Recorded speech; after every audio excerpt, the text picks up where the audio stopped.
मेरे ख्याल में ये देश में पहला एक्सपेरिमेंट होगा ऐसा कि एमएलए साहब जो हैं चुने हुए विधायक वो अपने 1 साल के काम का हिसाब किताब टीवी कैमरा के सामने दे रहे हैं।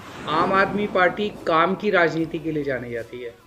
हम जाति, धर्म, मार काट, गाली गलौज, मारपीट ये हमें नहीं आती। हमें तो काम आता है। तो आज हम सोचे थे कि हमारे एमएलएज को 13 महीने हो गए, इनका क्या एक्सपीरियंस रहा, कितने अपने अपने इलाके में काम किए, क्या बाधाएं आ रही है, क्या अच्छा क्या बुरा, इनसे चर्चा करने के लिए आज हम बैठे हैं। पहले तो मैं एमएलएज को इंट्रोड्यूस कर देता हूं कि उमेश जी हैं और उमेश जी बोटाड विधानसभा से एमएलए हैं, और सुधीर जी हैं। सुधीर जी गड़ियाधार विधानसभा से एमएलए हैं, और हेमंत जी हैं। हेमंत जी जामजोधपुर से एमएलए हैं। तो हेमंत जी से शुरू करते हैं। हम लोगों को यहाँ गुजरात में सालाना 1.5 करोड़ रुपया एमएलए फंड की ग्रांट मिलती है। तो उस 1.5 करोड़ में से हमारी प्रायोरिटी ये रहती है कि हम स्कूल में कुछ नई सुविधाएं कर पाए। सर 27 साल से यहाँ बीजेपी की सरकार है, लेकिन उसके बावजूद भी जब मैं 2022 में इलेक्शन लड़ने गया, मैंने अपने क्षेत्र का दौरा किया, तब मुझे मालूम पड़ा सिर्फ 6 शालाओं में 6 स्कूल में स्मार्ट क्लास थे।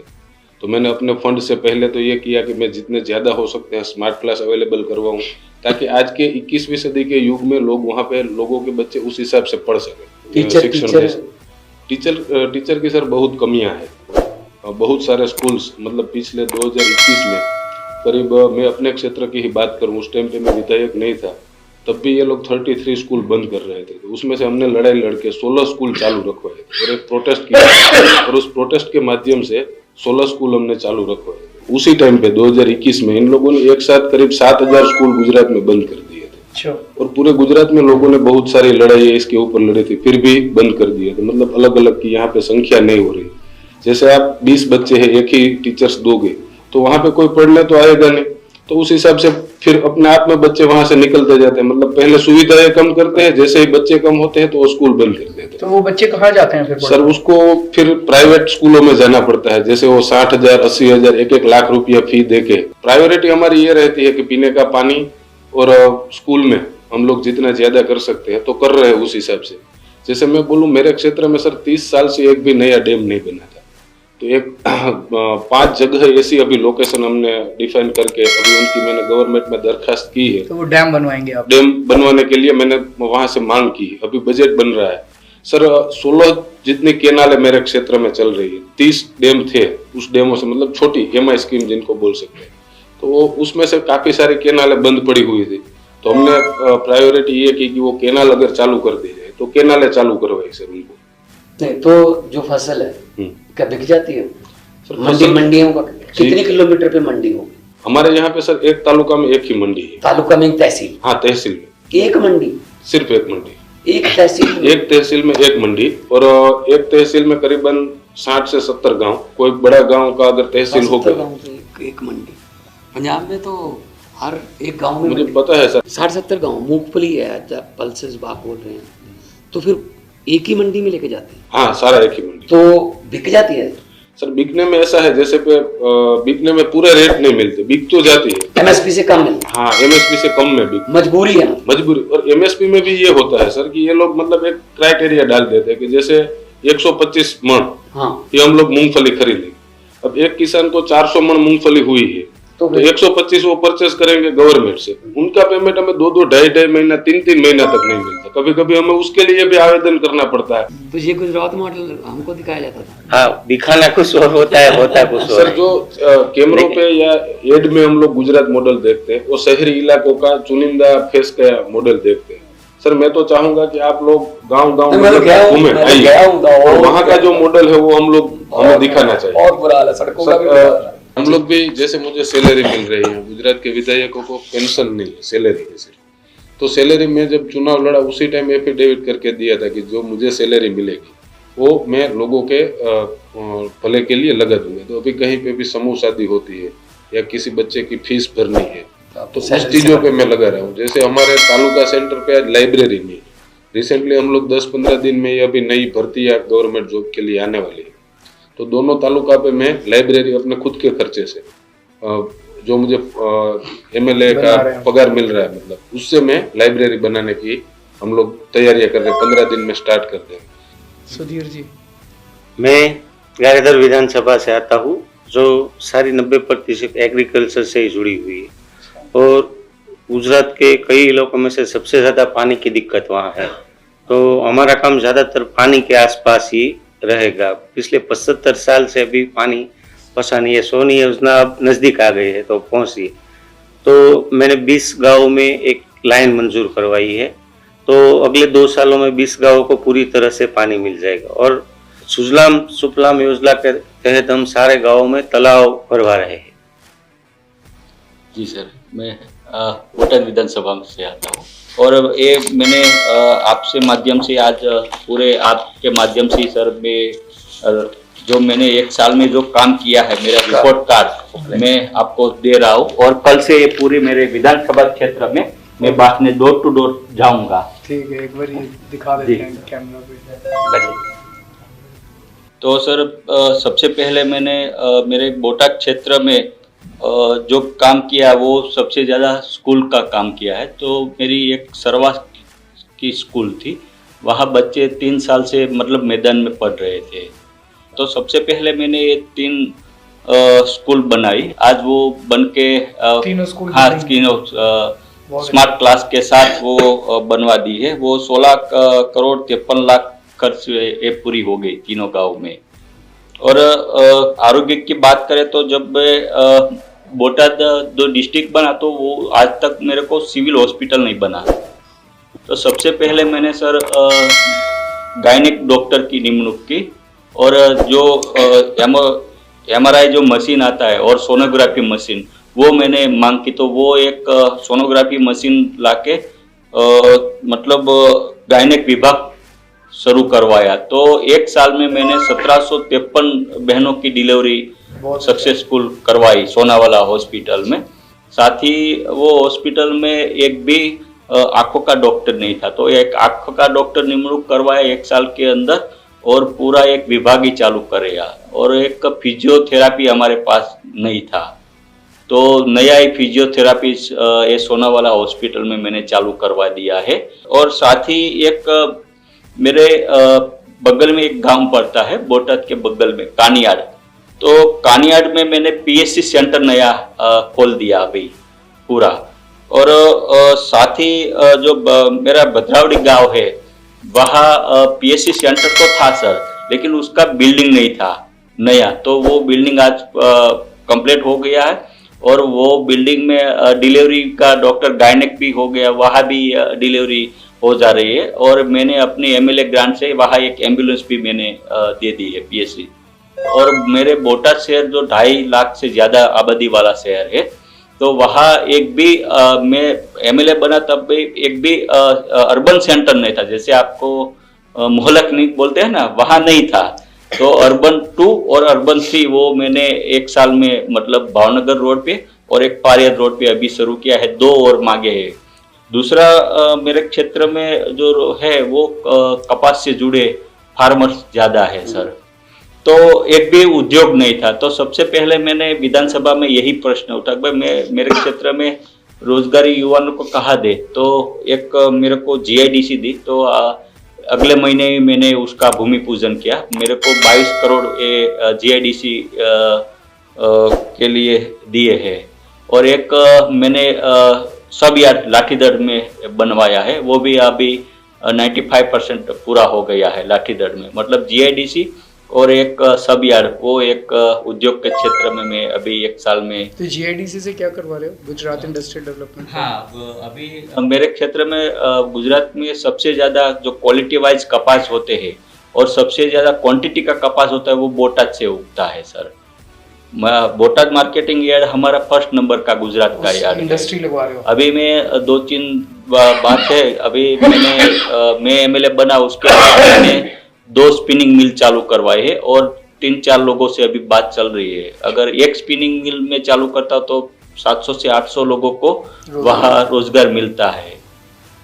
बोटाद सिटी बहुत बड़ा है, तो भूगर्भ गटर ये लोगों ने मंजूर तो कर दिया था पूरी शहर की सीवेज हाँ, बाहर पानी निकाले और फिल्टरेशन पानी करके फिर वो निकासी निकास करे। हाँ, तो ये योजना तो 32 करोड़ की थी, मंजूर कर दी, काम नहीं होता। तो मैंने पुरानी फाइल निकाली तो देखा कि भाई ये तो सब कॉन्ट्रैक्ट भी दे दिए लेकिन काम नहीं हुआ। तो फिर अधिकारी को बुलाया, ये कॉन्ट्रैक्टर को बुलाया, भाई क्यों काम नहीं? तो वो बोल रहे कि सर हमको अभी तक बोला नहीं। तो वो 32 करोड़ के खर्चे में मैंने ये जो शुरू करवा दिया और आज पूरा भी हो गया। अब जो हमारी बीच में से 2 नदियां निकलती थी बोटाद में से, शायद भगवंत मान साहब आप पड़े, हम पसार हुए थे तो बहुत गंदी बदबू आ रही थी। मैं आया था। हाँ, तो जो हमारा रोड शो था ना, जो हीरा बाजार से वहां तक, वहां गंदी जो नाले बह रहे थे, वो अब एक टिपा भी गटर का नहीं रहा, क्योंकि पूरा कनेक्शन वो हमने जुड़वा दिया। बहुत अच्छा। एक भी आज बोटाद में आप देखोगे सर, तो एक जो पहले गंदा बोटाद था आज वो स्वच्छ बोटाद हो रहा है, सिर्फ ये गटर के काम से। और सबसे ज्यादा मैंने सर ये इंटरनेशनल कक्षा का बोटाद में स्पोर्ट कॉम्प्लेक्स में भूमि पूजन किया। इंटरनेशनल कक्षा का वो 14 करोड़ मेरे को मिले। योजना पुरानी थी लेकिन वर्क ऑर्डर भी दे दिया, लेकिन 3 साल से काम ही नहीं शुरू करवाते। तो वो मैंने कॉन्ट्रैक्टर को बुलाया, वर्क ऑर्डर सरकार से दिलवाया स्पॉट के, और आज वो भूमि पूजन भी मैंने करवाया है। आज 80% काम पूरा कर दिया इंटरनेशनल कक्षा का, जो कभी भी ये पोर्ट कॉम्प्लेक्स अभी तक बना ही नहीं पूरे डिस्ट्रिक्ट में। बहुत बहुत शानदार काम किया। उसके बाद सर मेरे बोटाद डिस्ट्रिक्ट बना फायर स्टेशन ही नहीं था। अच्छा। तो फायर स्टेशन मैंने 6 करोड़ 94 लाख का मैंने ही भूमि पूजन किया, और आज 35% काम पूरा हो गया है सर फायर स्टेशन का। और मैंने सिविल हॉस्पिटल जो जब मोदी साहब आए थे बोटाद उस 2013 में, उसी ने ये बोटाद की जनता को वचन दिया था। तो मैंने आज भी वो याद दिला, तो भाई बोटाद में आपने बोला था मेडिकल कॉलेज और सिविल हॉस्पिटल, मतलब 13 साल से ही बात थी। तो मैंने पता चला, देखा क्यों नहीं हो रहा। तो पहले तो सर जमीन जो थी सिविल हॉस्पिटल बनाने के लिए वही नहीं फाइनल की थी। तो नेशनल हाईवे पे एक गांव आता है सर, तो उसके सरपंच ने मैंने मिला कि भाई खराबा हम अगर सिविल में देते, तो पूरे गांव में हमने ग्राम सभा रखी। तो उसने सब गांव वालों ने बोला ठीक है, अगर हमारी गांव में अगर सिविल हॉस्पिटल बनती है तो हम ये जमीन सिविल हॉस्पिटल के देने के लिए तैयार है। और सबसे पहले मैंने सर काम यही किया कि सिविल हॉस्पिटल बनाने के लिए जमीन संपादन कर दी, और आज वो जमीन एक्वायर करी। मोदी साहब ने बोटाद में आके वचन दिया था, वो सरकारी था सर। तो मैं वही बात पे अभी अटका हुआ हूँ। और सबसे ज्यादा एक मैंने साहब के वचन सरकारी होते हैं, काम प्राइवेट करते हैं। जी हाँ वचन तो सरकारी होता है लेकिन काम प्राइवेट होता है। मतलब मोटा मोटा करे तो सर मैंने बोटाद सिटी जो है उसमें 200 करोड़ के ज्यादा काम पूरा कर दिए है एक साल में। और ग्राम्य विस्तार की बात करें तो ये सब मिला के 800 करोड़ का काम पूरा कर दिया है। और 1600 करोड़ का मैंने सूचित काम रखा है। आप तीनों बहुत अच्छा काम कर रहे हैं। और सबसे ज्यादा सर एक चीज बाकी रहेगी कि जो 800 करोड़ से ज्यादा मैंने काम किया, तो एक मैंने काम का ब्यूरो दिया, लेकिन मैंने मेरी बोटाद की जनता और गुजरात की जनता को मेरा विधायक 1 साल हो गया, फिर मेरी प्रॉपर्टी कितनी बढ़ी कितनी घटी उसका भी मैंने एक गुजरात की जनता को एफिडेविट ये दे दिया है कि भाई मैं कि विधायक के तौर पे जो मेरी संपत्ति कितनी थी पहले कितनी थी, तो मैंने वो इलेक्शन में तो वो ऑनलाइन आज भी है, उसके विधायक बनने के बाद कितनी हुई और कितनी प्रॉपर्टी हुई वो एफिडेविट करके रखा है। ये चैलेंज मैंने खुद गुजरात के मुख्यमंत्री को अभी दिया है कि भाई मैंने तो अब कर दिया, तो बीजेपी के भी जितने भी एमएलए है वो भी एक बार तो अपना 1 साल का हिसाब दे पब्लिक को। मैं एक सीएम साहब की इजाजत से तो आप ब्रेनस्टॉर्मिंग करते रहते हो आपस में, क्योंकि तीनों के काम डिफरेंट है। आप एक दूसरे को बताओ कि कैसे पैसा लिया जाता है, कैसे इस नीति में इन्होंने सड़कों का काम किया, इन्होंने पानी का किया, आपने हॉस्पिटल का किया, स्कूलों का। तो आपस में एक दूसरे को मैंने इस अधिकारी को बोल के इतने पैसे नहीं दिए थे और मेरा बहुत हुआ, तो इससे से सीखने को बहुत मिलेगा। हाँ, आपस में जो ब्रेनस्टॉर्मिंग। सो आज आप तीनों के काम सुन के बहुत अच्छा लगा। पहली बार आप लोग एमएलए बन के आए हैं, ये 1 साल पूरा हुआ है। एक साल में सिस्टम समझने में भी टाइम लग जाता है, सिस्टम कैसे काम करता है, कैसे विधानसभा में बोलने का मौका मिलता है, कैसे अलग अलग डिपार्टमेंट से फंड लिए जाते हैं, कैसे काम किया जाता है। ये सब आप लोगों ने बताया। और एक जो मान साहब ने आपको सुझाव दिया कि आपस में आप लोग चर्चा करें तो और ज़्यादा इफ़ेक्टिव हो सकता है। एक ही चीज़ मैं हो सकता है आप कर भी रहे हो कि बहुत सारे आम जनता जो है इंडिविजुअली लोगों को अपनी ज़िंदगी में कई तकलीफ़ें आती हैं। कोई किसी दफ्तर में गया उसका काम नहीं हो रहा, कोई किसी दफ्तर जिसमें पैसे नहीं लगते। स्कूल बनाने में तो आपने विकास के कामों का तो काफ़ी अच्छा ब्यौरा दिया।